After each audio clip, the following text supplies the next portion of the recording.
El Instituto Nacional de Antropología e Historia, a través de la Coordinación Nacional de Conservación del Patrimonio Cultural, presenta Las 1001 historias para recuperar nuestra memoria. El podcast que relata historias reales y extraordinarias de los bienes culturales mexicanos recuperados tras su misteriosa desaparición.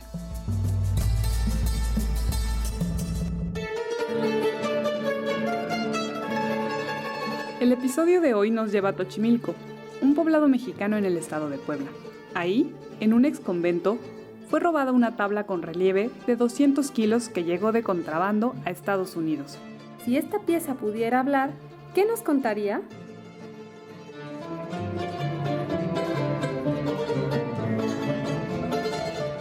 Descúbrelo a continuación en el cuarto episodio, La tabla de un San Francisco migrante, de nuestro podcast Las 1001 historias para recuperar nuestra memoria.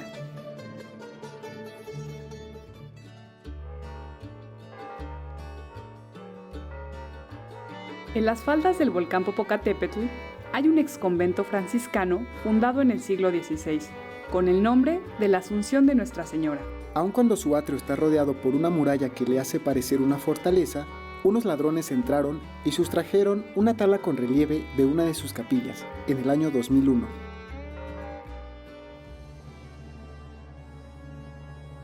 ¡Ya no está el cuadro! ¿Cuál cuadro? Pues el grande, el de la capilla. La primera persona que se percató del robo fue una de las mujeres encargadas de la limpieza y el cuidado del templo. Ella dio aviso al párroco y a los miembros de la Tercera Orden de San Francisco. Las lágrimas y los rezos de las mujeres más grandes de la comunidad se volvieron incesantes. No había seña de que hubieran forzado las puertas. La pregunta entonces era obvia. ¿Cómo lograron sacar una pieza de más de 200 kilos en una sola noche? Para mover y transportar un objeto de dicho tamaño, al menos se necesitaron 6 personas. Al principio, la noticia generó confusión, no solo por lo difícil de creer que nadie se diera cuenta, sino porque, antes de este suceso, los pobladores y fieles no sabían de la existencia de la tabla. Esto pudo haber sido porque estaba colocada en la capilla de la Tercera Orden, fuera del paso de la mayoría de los visitantes del templo. Pero su ubicación no se debía a que se tratara de una pieza menor o poco importante. Al contrario, su importancia histórica y valor estético son enormes. ¿Qué hace tan especial esta pieza? En nuestro país se tiene el registro de tan solo 6 obras con esas características. Tallada en madera de pino, la escena muestra un alto relieve de San Francisco de Asís, hincado al borde de un río, recibiendo los estigmas de Cristo, rodeado de nubes y suspendido en el aire. Sus dimensiones son de 2.30 metros de alto por 1.70 de ancho. La talla de los elementos que lo conforman requirió una gran maestría y un trabajo dedicado de al menos un año por parte de sus creadores. Por ejemplo, la figura de San Francisco muestra un conocimiento profundo de la figura humana, y la técnica de estofado aplicada en sus ropas es un trabajo impecable.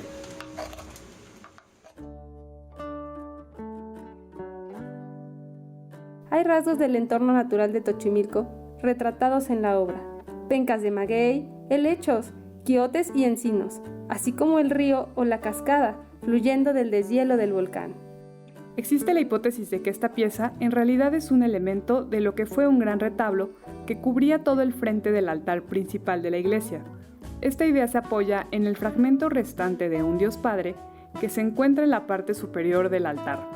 De ser así, esta tabla sobrevivió al desmembramiento de la composición completa, algo que pudo haber sucedido por varias causas: un conflicto social como la Revolución Mexicana o la Guerra Cristera, un incendio, una plaga de insectos que comen madera o hasta un cambio de estilo artístico.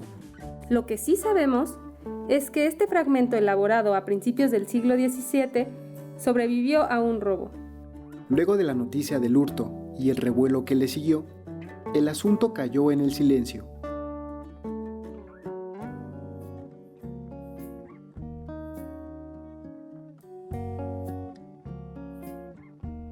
Fue hasta 2004 que se volvió a tener pistas de la tabla.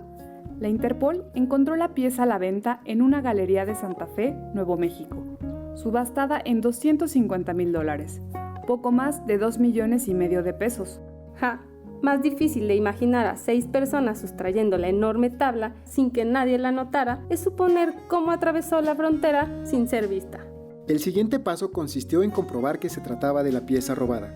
Así que, Elisa Ávila, restauradora perito del INAH, viajó a Estados Unidos con el fin de realizar los estudios correspondientes.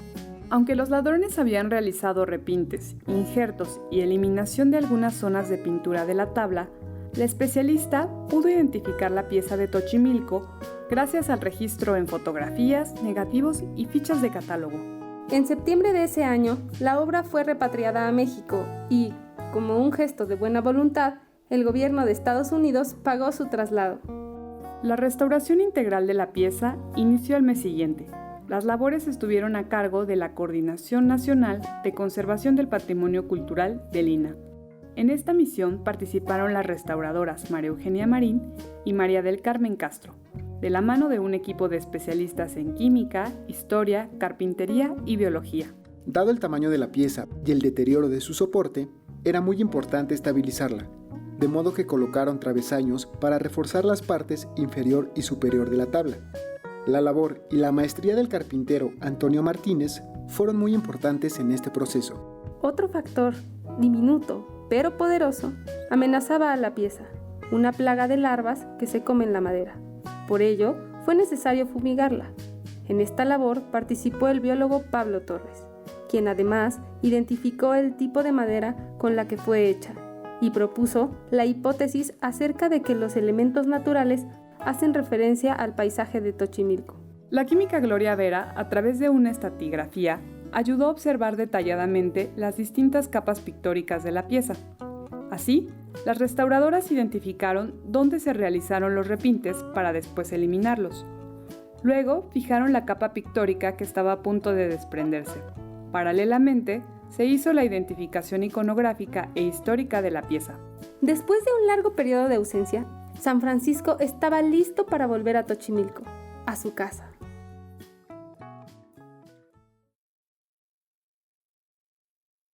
A la 1 de la tarde, a finales de septiembre de 2005, la plazoleta del exconvento estaba adornada por un largo templete.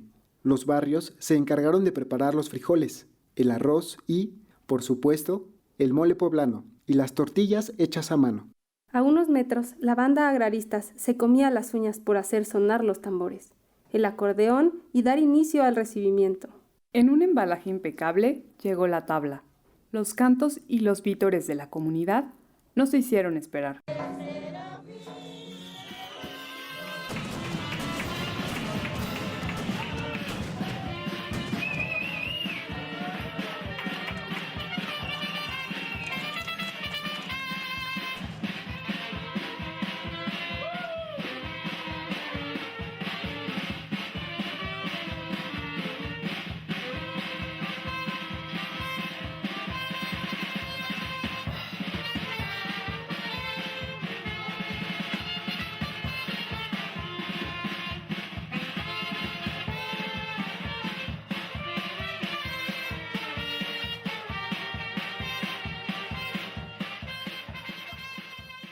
El paso de San Francisco por los Estados Unidos y el regreso a su comunidad de origen le ha valido para ser considerado el santo patrono de los migrantes.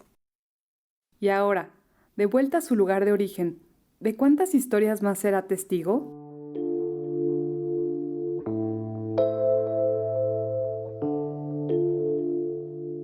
¿Qué permitió que la pieza llegara hasta la galería?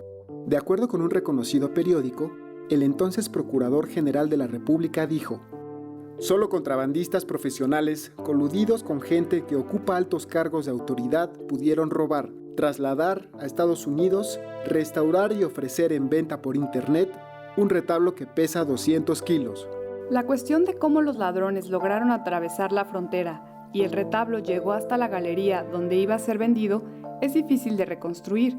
Sin embargo, este relato es un buen ejemplo de lo que podemos hacer para evitar el robo de nuestros bienes culturales. Prevenir es conservar. Ojo, los lugares por los que comúnmente ingresan los ladrones suelen ser puertas traseras. Es importante asegurarlas. En los templos existen muchos objetos históricos susceptibles de ser robados. Conocerlos y registrarlos puede evitar su robo y ayudar a recuperarlos. ¿Qué perdemos cuando nos roban el patrimonio cultural? El robo y el tráfico ilícito de bienes culturales son delitos que atentan contra las comunidades porque esos objetos forman parte de su historia y están estrechamente ligados a sus tradiciones. Este caso está basado en hechos reales. Sin embargo, se omitieron nombres para no vulnerar los derechos de los involucrados, ni perjudicar investigaciones judiciales en proceso. Amiga, amigo, hemos llegado al final de este episodio. Te invitamos a conocer nuestro siguiente relato sobre el intento de robo de una pintura que quedó hecha un rompecabezas de 1000 piezas. Del podcast Las 1001 historias para recuperar nuestra memoria. Sigue nuestra página de Facebook. ¿Qué perdemos cuando nos roban el patrimonio cultural? Los acompañaron en la locución Jessica Evangelista, Óscar Gutiérrez. Mónica Vadillo. Guión escrito por Atahualpa Espinosa, Jessica Evangelista, apoyo en producción, María Eugenia Rivera, Óscar Gutiérrez, diseño sonoro, Paula Abedol, En la producción, Radio INA. Una voz para nuestra memoria.